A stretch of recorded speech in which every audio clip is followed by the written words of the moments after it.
So let it be written. So let it be done. This is Tabletop Terrors. You are learning how to play D&D. This is specifically for Dungeons and Dragons 5th edition. We are going to do an explanation of what you need to make a character. So we're getting there. I know a lot of you have asked, like, can you make a character? Can you describe spellcasting? Yes. But first, we're going to describe the menu of options you have and have you fully understand how those options affect the rules. Because there's a lot of really cool stuff narratively about the races and the classes you can choose, but they have an impact mechanically. They have an impact on how well you're going to be able to actually play in the game and your dice rolls, and that's what we're really going to hit on. So by the end of this video, you're going to understand what you should choose to get certain outcomes. So it's important to note that the terms that D&D uses often come from real terms, but that the way that they're used within the rules of D&D might not be exactly the way that you're used to hearing them out in the real world. So for example, race is a good one, where race in D&D describes if you're a human or an elf or an orc or a dwarf, and there's basically all the different options. That's not really what race is in real life, but that's the way that it's used in D&D. It's just the sort of the way that the legacy of the game has come through. And the same comes with things, like the classes, like barbarians or monks or, bards or druids. Like these things have real world analogs in terms of the words, but they're different in the game than they are in the world. So it's always important to note when you're using these words to kind of look at how the game is using them and what it means in the world of D&D, and not to get mixed up with the sort of real world baggage that word might have, even if there might be different words that you could use that would better serve that purpose if you wanted to go down that route. But that's not really the scope of this video. So today we're going to talk about three major concepts that go into creating your character. That's the race, the class, and what your background is. It's important to note that there are a lot of different options for all three of these things. Some that are in one of the books that you buy for D&D, some that other people have created. There's infinite number, effectively. So this is not at all an exhaustive resource of those things, but instead just a way to get an idea of when you see a race, what it means for your character and what things you get. When you see a class, what types of abilities you get. Just explaining the overall concepts so that when we get to creating a character in the next video, you can follow along with us and see why we make some of the decisions we make. All right, so the first thing we're going to talk about of things you have to choose from is your race. Every player character in D&D 5th edition has a race, which is basically one of the humanoid species in D&D. The common ones are dwarves, elves, halflings, humans. But there are also more rare ones like tieflings and dragonborn, and there are even some resources that have been published that let you play as monstrous races like orcs and things like that. So, aside from the cool narrative side of what your race grants you, it's important to know what mechanical things, like when you choose a dwarf, what are you getting? What comes with that? Now, for the race, there are several mechanical things that you get. Like everything else in this video, this is not stuff you have to memorize. It's more things that you should just keep in mind. But when I make a character, I look at the book. So this is not stuff that anyone expects you to memorize. But if you understand the concepts, you'll know what to look for when you do crack the book open. So the most important thing mechanically, in my opinion, that a race grants you is an ability score increase. So every race bumps up your ability score, different ones, by 2. It's thematic and dependent on which race it is. So this isn't something you get to choose. For instance, if I choose a dwarf, my ability score increases, that my constitution score increases by 2. Every race is different in this regard. And so when choosing a race, that is an important factor to take a glance at of what's the ability score increase if that's important to you. There are other things listed underneath the race that you will have to jot down on the character sheet. Things like your size and your speed, other little abilities like being able to see in the dark. These are all things we're going to go into in way more depth when we actually create the character in the next video. But just remember, every race has some cool thematic stuff that is not only narrative, but in many cases mechanical. Every race also has a subrace that you get to choose. So in the example that I was using so far for the dwarf, not every dwarf is the same. Some live in the mountains, some live in the hills, and those dwarves are going to have different kinds of attributes and traits. Specifically, what a subrace does mechanically, it gives you a +1 in another attribute. So in that example that I was using, if you do take a look at the hill dwarf, that ability score increase, my wisdom would go up by 1. So if I choose a dwarf as my race and a hill dwarf as my subrace, I know for a fact that I'm going to have a +2 bump in Constitution and a +1 bump in my wisdom. Subrace also grants some other neat little flavorful stuff. For instance, the hill dwarf has this toughness ability where they can take a little more damage than other dwarves. Again, all of these things are, number one, different from every race and subrace, and number two, you don't have to memorize this stuff. Just be thinking so that you know when you look up your race and subrace to just jot that stuff down on your character sheet. So basically, all the races in 5e will follow that pattern. +2 to the main stat, and then the subrace will give you +1 in another stat, among skill proficiencies and trinket abilities and a bunch of cool things like that. The one thing that is a little bit different from that is just the regular humans. Now there are two common ways that humans are done in 5e. There's just the regular human, and then there's what's called a variant human. And the regular human will get +1 in all of the attributes instead of +2 in one and +2 in another one. But they also get less other abilities. So things like seeing in the dark, like Tim mentioned, or the dwarven toughness, things like that. They don't quite have as much of those, but they're kind of more across the board.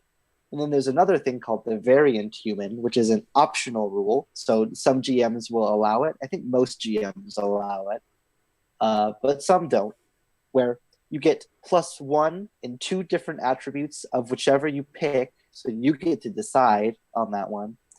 And then you get a bonus skill proficiency and a feat, which is something that we'll cover later. But just know that the human does follow a little bit of a different pattern. And depending on what the GM allows, you might be able to use the variant human, which is slightly different than the regular human. But that's kind of the one exception to the rule in terms of how the races are structured, in terms of what they give you.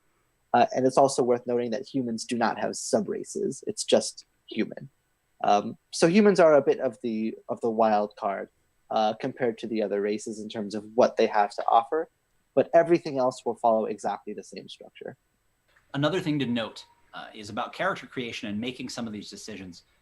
This isn't technically part of the game, right? We're creating the character, and you can kind of do this however you want. There is one way that the book lays it out in a specific order, but it's important for you to note that it doesn't have to be done in that order. And in fact, some things, it doesn't make sense. I think the book puts it in a way that kind of builds you up to it. But as you begin building characters for D&D, this is something you'll do for every game you play in just about. It's worth it usually to look at all the race options and look at all the class options and get a good feel for them, see what you like, see what interests you, but then dive a little bit deeper and see what the major stat of the class is and what race you get your bonuses in. It's important to note that it's kind of difficult to build your character poorly. If you just select the options they give you, you won't have a bad character as long as you didn't roll bad stats. But even if you just want to make sure that you don't kind of shoot yourself in the foot, say, by picking one race that doesn't benefit your class, even if you're not trying to build totally optimally, just remember this can kind of be done in any way, and people do it a lot of different ways. So definitely just do what's easiest for you and what makes the most sense for you. So the next thing that you'll be choosing for your character, or one of the things you should look at, is your class. And this kind of describes what your player character is good at in the world that matters, for example. So most of them are combat classes because a lot of Dungeons and Dragons is going into dungeons and delving and fighting. And so this is one of the major things that makes up your character. And in D&D, they have a whole list of the different classes you can choose. The Barbarian is a fierce warrior of primitive background who can enter a battle rage. The Bard is an inspiring magician whose power echoes the music of creation. A Cleric is a priestly champion who wields divine magic in service of a higher power. A Druid is a priest of the old faith, wielding the powers of nature, moonlight and plant growth, fire and lightning, and adopting animal forms. A Fighter is a master of martial combat, skilled with a variety of weapons and armor. The Monk is a master of martial arts, harnessing the power of the body in pursuit of physical and spiritual perfection. The Paladin is a holy warrior bound to a sacred oath. The Ranger, a warrior who uses martial prowess and nature magic to combat threats on the edges of civilization. A Rogue is a scoundrel who uses stealth and trickery to overcome obstacles and enemies.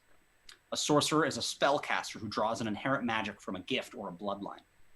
A Warlock is a wielder of magic that is derived from a bargain with an extraplanar entity. And the Wizard is a scholarly magic user capable of manipulating the structures of reality. Those are all of the classes in 5th edition D&D, and as I mentioned, a lot of them focus very heavily on how you hurt and damage things. But this, along with your background as well as the ability scores before, are what's going to make up your character. So it's important to note a couple things about these classes, is that they all will have different attributes that they focus on, that they take the most advantage of. So if you're going to be playing, for example, a wizard, their magic is derived from their intelligence and their understanding. So if you're going to play a wizard, you're going to want to make sure that you have high stats in intelligence and things like that. So that way you can take the most advantage of your magic. Whereas a fighter, someone who's going to be up close with weapons, is going to focus much more on things like strength and constitution, so they can deal damage and stay alive with weapons and things like that. So in the book, it'll tell you which stat each class prefers as a primary stat, and a couple different options for good secondary stats. So you can always refer to the book if you want specifics, but it's just something to keep in mind, especially as you start pairing races to these classes, that some races might give you attributes that are specifically focused on those classes, and that might be a very good pair. So you don't have to do it that way, and there's no rule that says you have to pair the best race with the best class. But it's just something to think about when you're deciding where these ability scores are going and what race you're going to pick, that those abilities do factor in specifically to your classes, some classes more than others. And something else with classes, too, is that a lot of these classes will have sort of very broad play patterns that they'll sort of fit into. So, for example, if you're looking to be up close and be dealing damage with weapons and have heavy armor, things like barbarians and fighters and paladins are going to be good options. Where if you want to be in the back with spells, then sorcerers, warlocks, wizards, and clerics are going to be good options. And then there's a bunch of other things that are sort of in middle grounds, where monks have a little bit of magic, but also a little bit of up close, and same with rangers. So they all sort of fit different spaces. You don't have to have a balanced party in D&D in the same way that you might in like an MMORPG like World of Warcraft, where you have to have a tank and you have to have a healer and you have to have a damage dealer. You can kind of pick whatever, but they'll have different sort of roles that they play within the group. So it's important to kind of consider those different things when you're choosing the class. But of course, the very most important thing when picking a class is just to look at the ones that excite you the most. So I love wizards. It's one of the things that I love to play the most in D&D. So I play a lot of wizards, even if other options might be better, because I like them. And it's totally okay to gravitate towards certain things because they sound fun. So, what does the class give you mechanically? Well, it's a lot. In fact, it's the bulk of what you're going to be using in every single session, similarly to what James has said. So again, you don't have to memorize all this stuff, but just to kind of have it rolling around in your mind as you're flipping through what it gives you, bear in mind that every class is going to give you 2 saving throw proficiencies. Basically, the saving throw is a way to get out of danger quickly, like we talked about in a past video. The class specifies which ones you're good at, what kind of dangers you can get out of when they're thrust upon you. 2 to 4 skill proficiencies, and that depends on the class. You also get different weapon and armor proficiencies, as well as equipment and tool proficiencies. So you'll notice it's shaping your character. This is where you start to kind of decide what your character can do, how they face the challenges presented to them in the world. And so those are all these different proficiencies, kind of what you're really good at. In addition to that, you're going to get your hit points. Jeff mentioned how there are certain classes that are a little better at getting into the thick of the fray. Like the fighter and the barbarian, they're going to have more hit points or the ability to get hit more. Some classes like the wizard are going to have less hit points because they're made to be attacking in a different style and a little more careful. Two more things I want to mention. Every class also gets some flagship, unique, core class abilities. This is what they specialize in, what they're really good at in terms of overcoming challenges. Every class is very different in the core class abilities that they get, and then what those core class abilities do in the world. Rogues get something like sneak attack, which allows them to attack a very specific and deadly way. Monks get something called key points, which they can spend to do very monk-like, fighty kind of things. Every class is going to be different, and their core class abilities are very different. So as you're flipping through, you can see the different things that these different classes can do and help that guide which one you choose. Now, remember when we talked about races that you get a subrace that gives you a further customization of the kind of character you want to be? Well, same thing here with classes. Every class has something called a subclass. Now, they all have different flavorful names, like barbarians, primal path, or a roguish archetype. So that name is going to be a little different from class to class. But what this really is an opportunity to specialize your character even more deeply into the class. Now, some classes get these right at level 1. Others get them at level 2, but all classes will have some sort of subclass by level 3. It can be confusing when you're first making your character as to whether or not you should have a subclass or not, but don't worry. It's very clear in the materials. Some classes start with a subclass at level 1, others get it at level 2, but every single class will have a subclass by level 3. One of the last things you're going to choose when creating your character is your background. And it's exactly what it sounds. It's what your character did or maybe even still does before you became, say, a wizard or a rogue or whatever it is that you chose. It's kind of your job. They phrase them a lot in that way. So some common ones are the soldier or the criminal or a noble. It's just sort of one facet of your character. And really, it's sort of a mechanical thing that you get that helps you flesh out your character, but it also gives you more mechanical options, just like your class and your race did. So for example, you get more proficiencies to put on your character sheet based on the background that you choose. You get a language, some I believe get some, and some maybe don't, or they get a special one, or they can choose. Sometimes it gives you some equipment. And then they give you these 4 role-playing options that can be used in the game. They call those your traits, your flaws, your bonds, and your ideals. Now, the important thing is there's kind of a long section in the book with all the backgrounds in it, and there are a lot of options for each of those traits, flaws, bonds, and ideals. They're a really good way to get an idea of who your character is during character creation. It's important to remember that in most games of D&D, you can kind of make up whatever you want about your character, right? We have all these mechanical things we're talking about, but then what your character did as a child, whether they were the best swordsman in the village or their parents are dead, to use a couple of the famous tropes, doesn't necessarily have something directly mechanical tied to it. But these traits, flaws, bonds, and ideals give you an idea of how to play your character during the game if you choose them. For example, some of the flaws are that you have a difficult time with authority, for example. And by doing that within the game, when you come up against an authority figure, it gives you a little bit of a touchstone to know that, oh, I don't do this, normally. And it's almost like a little bit of training wheels to get you into really role-playing your character outside of combat, where you may be casting spells or hitting people. There are some technical, mechanical benefits to using those, and some GMs use them and some don't. And we'll talk about those later when we're talking about combat and other things that encompass those. But just remember that your traits, your flaws, your bonds, and ideals are just things about your character that help you get a better sense of who they are from the day-to-day. The last thing that you'll get for most of the backgrounds, and this varies slightly in what exactly it is you'll get a cool background feature. For example, I believe the soldier, you get free room and board if you meet somebody that is of the same military of you, they're willing to help one of their own. Things like that, just a little added thing that's like, oh, you were a soldier, so you got that, or maybe you're a good performer because you were a performer before you were a wizard, things of that nature. So a quick disclaimer on the traits, flaws, bonds, and ideals. As a new player, it can be a lot to try to incorporate all of those things at once and seem like a few too many ingredients in the soup.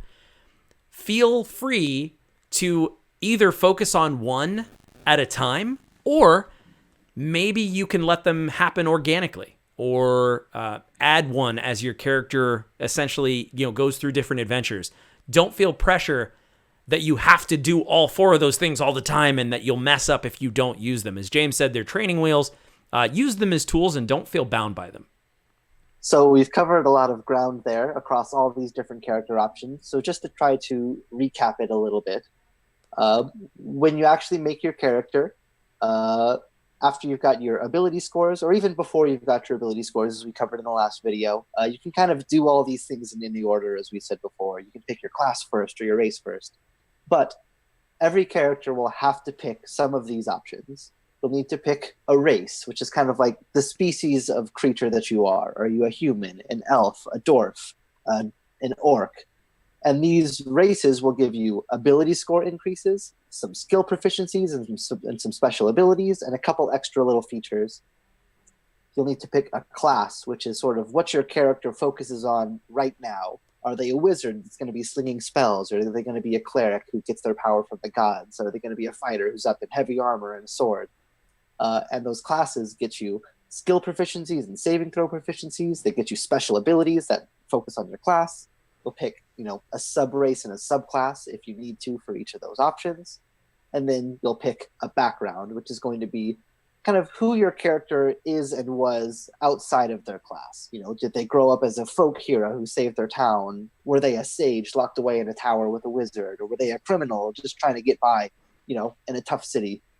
And those things will also give you more skill proficiencies and extra tool proficiencies and languages and special features. And they'll also help determine your traits, flaws, bonds, and ideals, which can help guide you to role play your character in a certain way if you're not quite comfortable coming up with all those things on your own. And you'll have to pick all of those different things, and you'll have one of each of them. And it's also important to note with these is once you pick them, barring extremely special circumstances, these will not change after character creation. So once you start the game as a human wizard, that's what you'll be for the whole game. Again, there are some crazy circumstances that can cause some of those things to change, but they're very rare and special circumstances. And then once you have those things, your race, your class, your background, and you've assigned your ability scores, that's your character, and you've got a character made and ready to go. As we mentioned before, the next video that we do, we're actually going to make a character on video here so you can kind of see what that process looks like. But that's kind of the different options you have to pick from. So that is the primer. That is Character Creation 101, so you can understand how these choices not only narratively affect who you are, but of course, mechanically. We are Tabletop Terrors. We're all about fun, creativity, and of course, tabletop games. If you like those kinds of things, consider subscribing and hit the notification bell so you can see whenever we post new videos, which is usually twice a week. As usual, I'm going to ask for something in the comments. So, in the comments, I want to hear what is your favorite race class combo? What is that awesome, like whether it's to optimize or whether it's just for story and what's interesting to you. Do you have a favorite? I'll tell you right now, mine is probably Dwarven Paladin. I don't know. I just kind of dig that. What about you? We want to hear. Now, let's wrap things up with the Tabtarian toast. May you mend the first break. May you kill the first snake. May you conquer everything you undertake. Sláinte. So it's ridiculous now, but like when we were planning this video, I was stuck on the idea of a character being like a sandwich, and I kept on pushing, like, yeah, you know, when you pick your background, it's like the cheese, and when you pick your class, it's like the meat, and the race is like the bread. And I guess that still kind of works for me, but both of you guys were like, yeah, I mean, okay, if you need to. Like, okay, pal, but think about it though. It's like a little different kind of sandwich. It's like you go into the sub shop and you get to pick. You pick all those different things. So anyway, it works for me.